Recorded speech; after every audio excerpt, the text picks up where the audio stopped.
Books make you hope. Books make you dream. Books make you laugh. Books make you scream. This is the Books That Make You show, discussing books with authors and experts, unraveling the inner pages of all the books that help make us who we are. Welcome, everybody. It is time for the Books That Make You show once again. And I'm your host, Desiree Duffy. And today we're talking about books that make you find a simple way to a happier life with 5 happy choices. Oh my gosh, it sounds so easy. Well, and sometimes it feels so hard, right? We have a choice in our lives to be happy or not. It's up to us. Happiness is a lifelong journey, and taking the steps that are needed to get on the right path, well, that's on you. Our guest today is Kristina Rienzi. Did I say that right? Rienzi. Absolutely. Her book, 5 Happy Choices, reveals the 5 simple and proven choices that you can make today that will lead to a happier life. And it's packed with proven scientific research. Kristina's 5 happy choices encourages, it empowers, and it inspires people to choose happiness as a technique to take control of your life.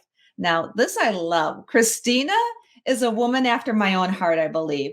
I'm on the West Coast. She's on the East Coast. She is a Jersey Shore-based new adult thriller author. She's also a certified professional coach and the former president of Sisters in Crime in Jersey. She believes in all things paranormal, having a closet full of designer bags, the law of attraction, angels, aliens, and the value of a graduate degree in psychology.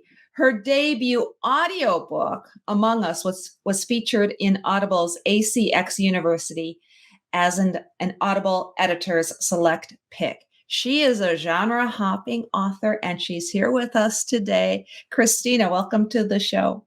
Thank you so much for having me. That was an awesome intro. Thank you. It made me feel good about myself. Made me happy. Thank you so much. I'm so happy to be here, truly. Oh, my pleasure. I mean, and I had fun with that. And I think you and I are going to have fun talking because you've got so much going on. So 5 happy choices. This is your current book, and it's a self-help book. It's a guide. And I think you got a journal that goes with it. Why don't you give us the rundown and tell us about it?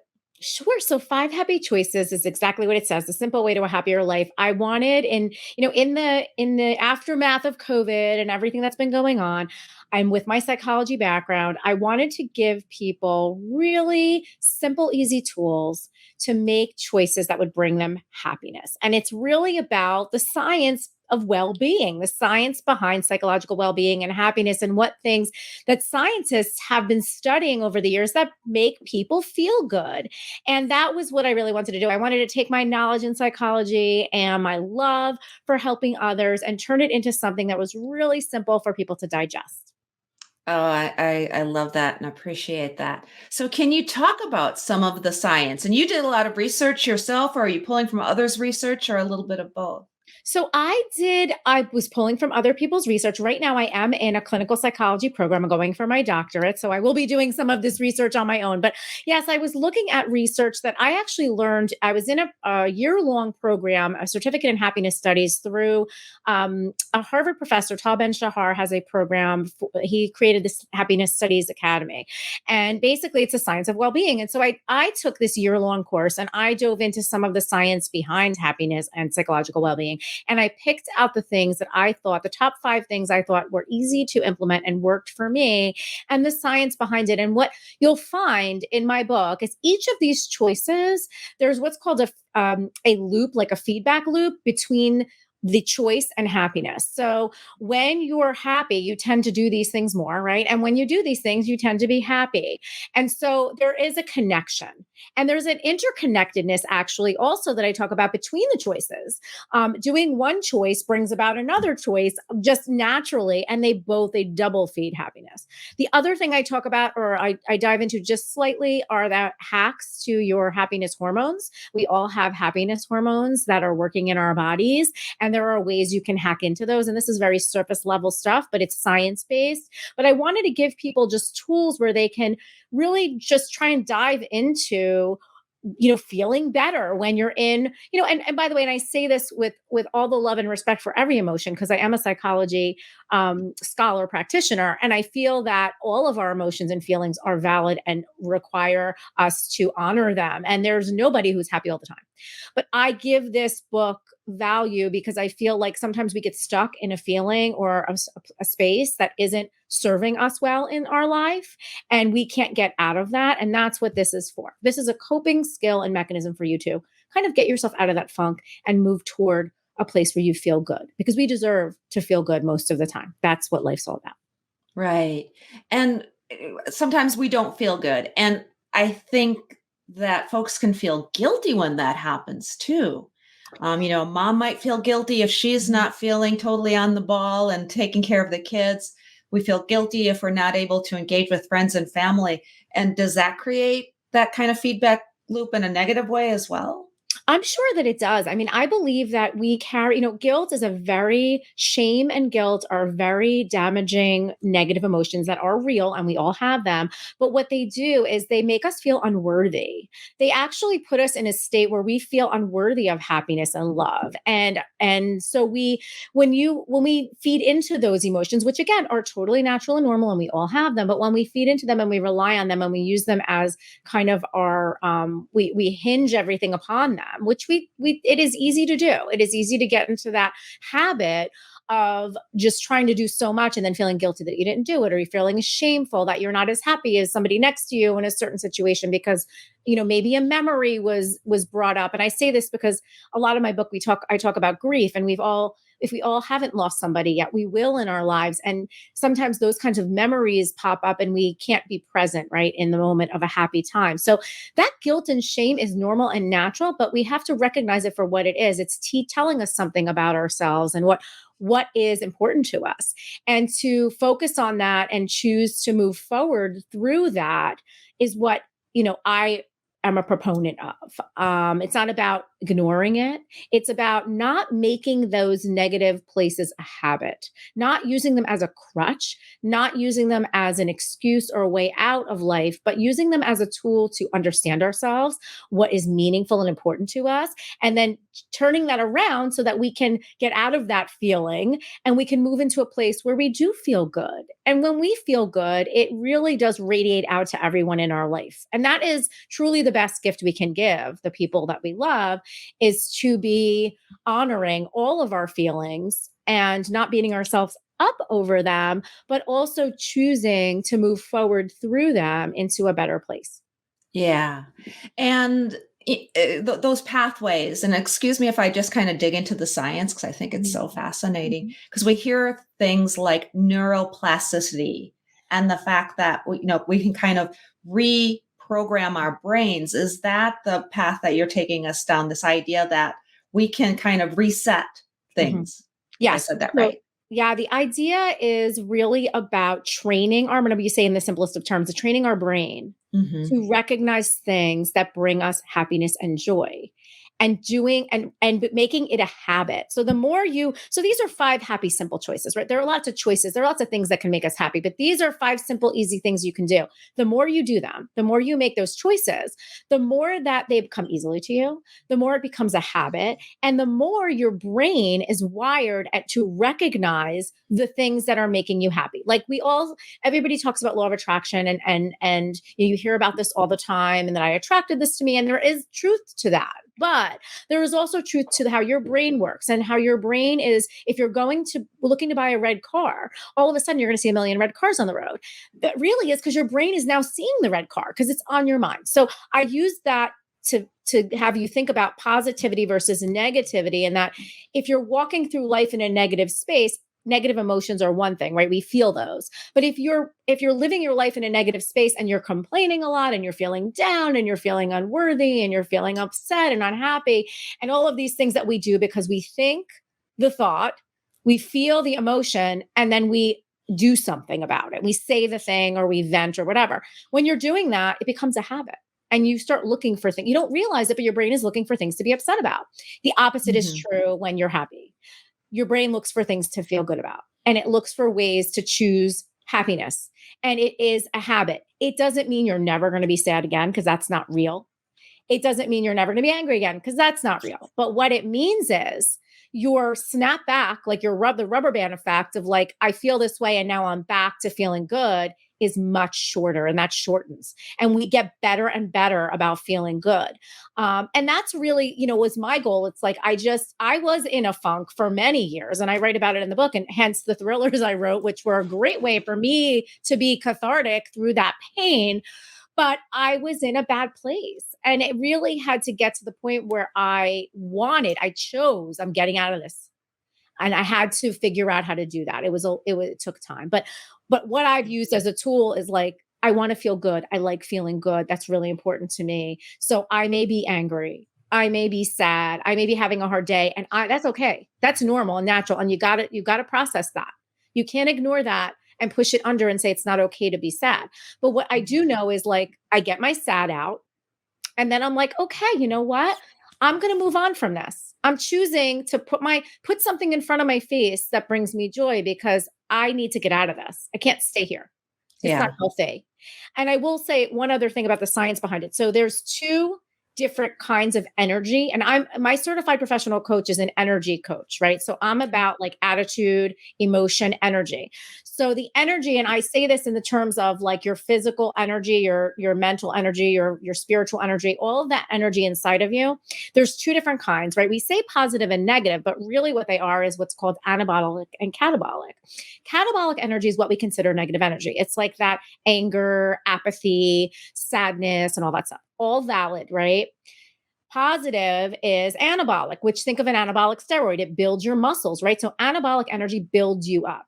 So catabolic energy actually breaks you down from a cellular level. It causes things like disease. It causes all of those things that make you feel crummy. It is part of that, right? Positive energy or anabolic energy does the opposite. It builds you up. It creates health. And so when you really think about your emotions at a from a mind-body connection, from a psychology connection and biological connection, they affect each other. So the more positive we are, the healthier we're going to be, the happier we're going to be. It's on a cellular level. Again, doesn't mean you're never going to get a cold, but what it means is that you're priming yourself for a healthy, happy life. And we have control over a little bit of that, for sure. Mm-hmm. On your website, you say, I would no longer live my life to meet everyone else's expectations, trying to be everything to everyone and coming up short. That got me, because I'm sure it gets me right now. I have chills. Yeah, well, those are your words, but they're profound. Yeah, it's real. And so I call it, and this is, another passion of mine. I call it actually has a name. It's called Superwoman Syndrome. We can call it Superperson Syndrome. We can call it, it's because it depends on who you are in life and your roles. Right. But the reason it's called Superwoman Syndrome is because of the societal expectations on women from a long, long time ago. There have been societal expectations on us to be everything to everybody, to be a full-time mom, a full-time wife, a full-time worker. After the war ended many years ago, and women went back to work, started going to work when men were at war and women were going to work, and then they came back, and now they've got all these roles. So that's historically where it came from. But Superwoman Syndrome is what I like to call, and there is a psychological diagnosis for this, and there are definitions of this, but the way that I sum it up is really where workaholism, which has a little bit of perfectionism in there, people pleasing, and self-neglect collide. Right. And that's what happens. What happens is you are doing so many jobs. You are working so hard. You're never really meeting everybody's expectations. And so you are trying to please everyone, but you can't. Right. So you can't really get all your jobs done perfectly, because that's impossible. You can't please everybody because that's impossible. And in the meantime, you're neglecting yourself. You're not doing the things that bring you joy and make you happy, because your responsibility is to everybody else. So when that happens, I call that, it is called Superwoman Syndrome, but that's the way I define it, because what happens is we get caught in this trap. And by the way, the modern Superwoman looks even worse. The modern Superwoman does all of those things, plus is all over Instagram with the perfect body, running marathons, has no ankles and no gray hair. And so this is the expectation, right? That I really try to say, no, not for me. I can't do that. I can't live up to that. And what I do is I approach it with, I'm going to do the best I can. And I know I'm going to upset people. And I know I'm going to fail sometimes. And I know that there are days where I need to say, I have to go out for the day for myself and take care of myself. I make those things a priority because I feel like the best gift I can give the people I love is to be fully present and engaged and happy. And I can't do that when I'm under a mountain of things that are unachievable and drowning. And that's just, these are choices because you can get wrapped up in it very quickly. But yeah, I got to a point where I said, I'm done. I have to do something. And then, and I cope through education. And so I'm continually educating myself and learning ways because I feel like when I know something, I will implement it. You have to implement what you know. That's the key. Yeah. And I do want to ask you about what you've discovered about yourself on your writing journey. And I know you have a journal that goes with this. Yes. But first, because you're touching on something that I want to get into, because this goes back into your fiction writing when you talk about Superwoman Syndrome and all of your main characters when they're women. Tell us about that. Are you infusing some of that Superwoman ideal, that syndrome? Because, that's what a main character is, that I'm going to use the air quotes, right? It's the powerful, female characters that we hear about so often, but they are very much like that Superwoman, right? Yes, sure. So that's a great point. And I never really looked at it that way. And I learn a lot of things about my writing in retrospect, but I will tell you, of course, as an author, all of my main characters have a little bit of me in them. They have multiple things going on in their life, which I always do. That's what makes me thrive. But the point I think I try to get them to, it's almost like I look at fiction and nonfiction very, very similarly. In that in my nonfiction, I'm trying to help people get, overcome obstacles and come out triumphant on the other side through whatever it is they're going through, right? And it happens to be happiness and well-being and psychological well-being.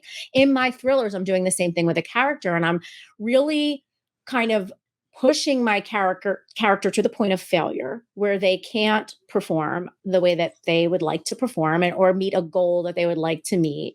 And they're kind of at the bottom. And then from that bottom, just like the caterpillar butterfly story, which is every story, they must transform themselves and rise above. And that's what it's all about. And so I do that in my thrillers as well, where I have this sort of person who wants so many different things to be falling in line in their life, and it was not happening. And actually it's beyond that. It's pushing them back to a place where they're at their lowest and their worst. And they've got to make a decision. Do I just let my life fall apart, or do I go for it? And by going for it means a lot of things are going to fall away, and I'm going to lose some things, and I'm going to take a chance. You may not be always risking your life. And in my stories, many times they are because they're thrillers, but you're risking your soul. You're risking like who you are to die and to become something else. And you hope that, at least for my characters, that is something better. And that I look at it really as that, that butterfly story, that transformation. And I get there a little differently in my thrillers than I do my self-help, but I'm hoping that anybody who reads a thriller rides that emotional roller coaster and feels triumphant through their overcoming their fears and embracing the unknown. And also in my nonfiction, that you're able to kind of take those things and apply them. And it's about the application. It's not just about the knowing. The knowing is great, but the application is what makes it happen. And hence the journal that went with the book, because the application of these things is really what's important here. Absolutely. Well, and, between nonfiction or self-help book, more specifically, and fiction, in fiction, the characters, the people that we're crawling into their skin, right? And we're seeing the world through their eyes. That's why we read. It's in many ways showing what your self-help book is about, because we learn through allegory. We've always learned through allegory and storytelling. That's why deep inside, we're all storytellers. Think of all the myths and legends throughout times, the archetypes that stay with us even today. And in many ways, the foundation of religions and many philosophies is based on those stories. And when you create your stories, you're doing it around thrillers and sci-fi. You're taking it in a very specific to very specific settings. Do you want to talk about the genre fiction and the idea of some of the genres and the tropes and some of the ways that you're telling these stories? Yeah. So I love stories. We all tell stories, like you said, sit around the dinner table and we tell stories of our day and we make them so exciting and amazing so we can have a laugh or whatever. This is what writing is. But I've always loved telling dark stories. It's just since I can remember. And oh my God, I was in 5th grade and I wrote this like almost horror story about a medallion that cursed people who had it. And it was like such a short little thing.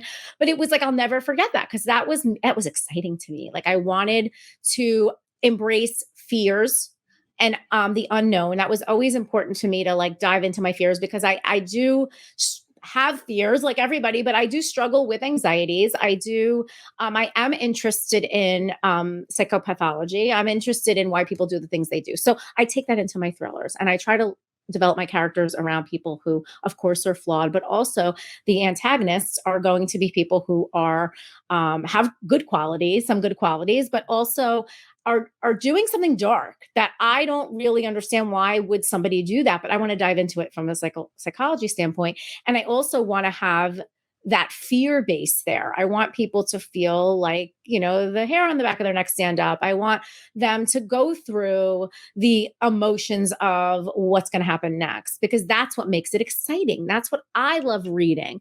And when I'm writing these things, it's cathartic. It helps me through things that are dark. So for example, in my books, they're thrillers. People die, right? They get killed. They get murdered. Bad things happen to people. Obviously, that's not who I am in real life, but I have anger. I have frustration. I have feelings that I can then translate into actions in a thriller. And I think the engine of a story, and I feel like somebody famous said this, but is emotion. Like that emotion, that empathy for other humans and what they're going through is what makes a story real and makes characters real. And in my genre fiction, I do write in different genres. I've written domestic thrillers. I write paranormal thrillers. I write science fiction. And in all of that, it's about embracing the unknown, overcoming your fears, taking a leap of faith and going into a world that you don't understand, but you believe in yourself and your ability to overcome what's in your way. And it gets you through life. I feel like I did process a lot of dark things in my life through writing fiction. And that was very helpful for me. And I love stories and I love all of it. It's just a cool way, I think, like in a nerdy way for me to write. I love writing always, any kind of writing. I love writing, but writing in a way that even when you're reading it, you're like, ooh, you get the chills. Like I said, you read my words back to me, but when I'm listening to them, they're not my words. They're words that affect me. And they're like, I get like emotional because it is so true. Anybody who says these things, like you connect with that. So yeah, it's what being an author is all about. I guess it's connecting not only with your readers to connect with your words, but you have to connect with them. If you don't feel the feels, your readers aren't going to feel the feels. So you've got to be in it, when you're doing it. Yeah. Yeah. I appreciate that. I mean, everybody's writing journey is a journey of self-discovery. And you're so right. It is cathartic and it is a way to explore yourself and it connects us with others. And that's why journaling a lot of times has such a powerful effect on people. And you have like a guide that goes with this book too. So people can you explain that a little bit? Sure. So, and in my book, 5 Happy Choices, at the end of every chapter, there are questions I ask you to ask yourself. And there are answers that when you come up with them, guide you as to what actions to take and different things you can do. And it gives you kind of, you're addressing each of the choices, but you're also looking at the hormones. How can I boost them? Because I want you to feel good. So I took that little, snippet at the end of each chapter to get you to think about this stuff. And I turned that into a journal that can be a 30-day journal, a monthly journal, where you can do, a different choice each day. And like today, I'm going to focus on, for example, kindness is one of my 5 happy choices. And there's a lot of research that shows acts of kindness. And that could be something as simple as texting a friend. How are you today? I'm thinking of you. or telling somebody that you see, wow, I love you look beautiful today. Whatever, some little act it makes you feel good instantly.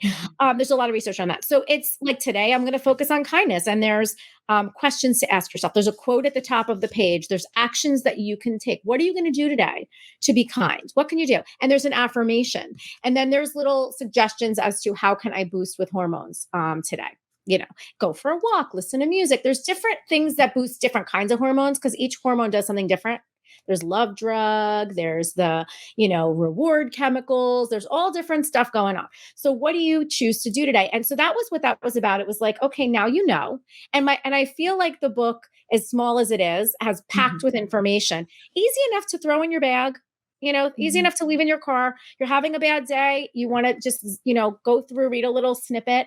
And the journal is really more of a workbook. And it's when you take action and you start doing this, when you're done with the 30 days, you probably never need to do the journal again because it becomes part of your life. But, certainly that's my hope, is like it just becomes an easy thing for you. I know, what brings me joy may not be what brings you joy. What's easy for me to do to show to be kind may not be easy for someone else to do. Maybe somebody else wants to do something else. So it's all about thinking about personalizing it for you and using that, to really make yourself feel good. And that's, the point. And again, it's in the action that real magic happens, because we know a lot of things, all of us, right? We go on the internet, we watch videos, we listen to radio shows, we do all of this stuff to help us get that in our brain, but then we have to do something about it.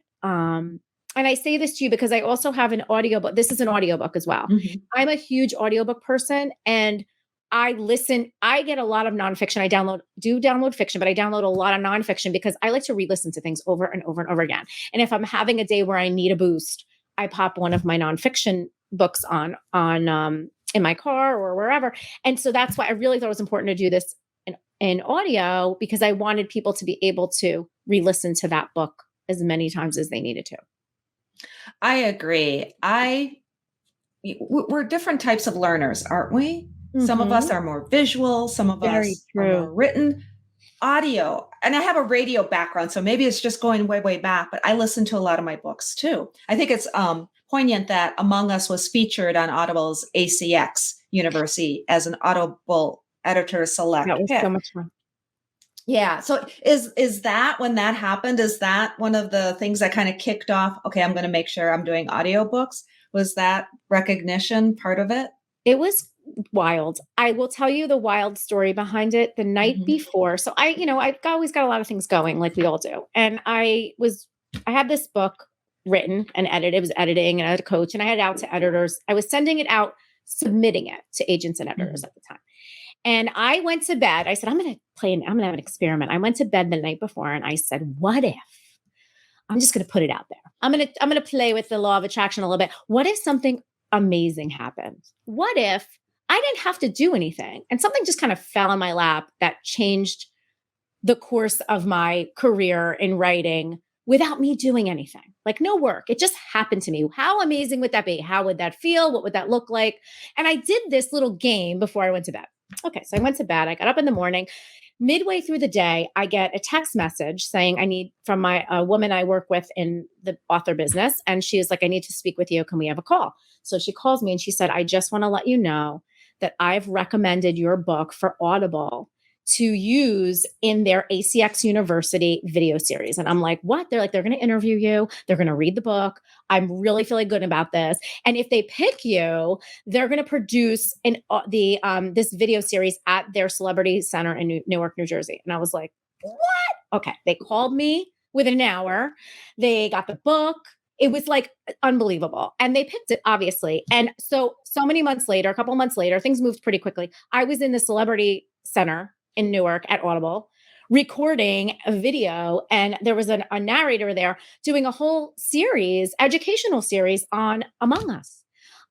It was unbelievable. And that's this book. That's my sci-fi book. But it was unbelievable. And I tell you that seeing the behind the scenes of the production, what an appreciation I had for not only writing, all right, that comes to life, but what an appreciation I had for the actor that was recreating my characters, for all of these things where I really felt like this was truly an experience. And so, yes, from that point forward, I had not only loved audiobooks so much, but I thought my books from this point forward will be in audio because I just was so appreciative of that experience.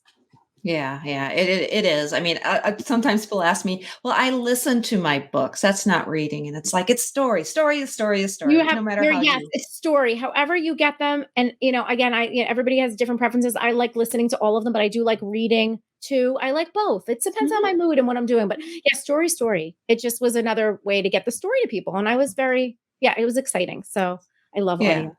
Yeah. So what's next? What can we expect next? Another self-help book? Great question. So yeah, I have one drafted, dare I say the title, but I have one drafted and I need to edit it, and I'm in school, right? I'm in doctoral, going for my doctorate degree. So my time is pretty limited, but I'm working on it in between, in downtimes. And it's more of a daily inspirational book. And that hopefully will be coming out at some point next year. That's my goal. Since it's already drafted, I'm giving myself leeway and grace to take my time. I'm not going to put the pressure on myself like I usually do. I also do have a thriller that is drafted, which is a paranormal thriller set at the Jersey Shore. Again, of course, right? My other fave. And I'm looking for that to hopefully come out within the next year or so. So I hope to have some new releases coming up. And in the meantime, I'm going to continue to love on 5 Happy Choices and to share whatever I am learning in my clinical psychology program. I will be sharing with, my email list, with my followers, just anything positive that can help people through life. As I learn it and as I get information, I'm going to share, because that's what I feel like my calling is, to share information to help people. Kristina, can you give people your website and let them know how to subscribe to your newsletter, find you on social media? Give us all your details. Sure. So KristinaRienzi.com is where I live. Everything is connected there. You can actually sign up right for my email list right there. It's KristinaRienzi.com/sign up or /. I don't know. I'm like one of those slashes. One of the slashes, sign up. But yes, you can sign up there. And actually, I do a monthly little video that I give some information and inspiration for you. I call it Inbox Inspiration. And I'm mainly on Instagram at Kristina Rienzi. I also have a Facebook page, Kristina Rienzi Author. But yeah, so I would love to connect any way you can. If you want to email me, Kristina@KristinaRienzi.com. Anything you want to do, I'm happy to connect and would love to share information with you. Amazing. Kristina, thank you so much for being with us today. I appreciate you sharing your journey, sharing your books, and sharing everything with the audience today. Thank you so much for having me, Desiree. It's a pleasure. I'm grateful to be here.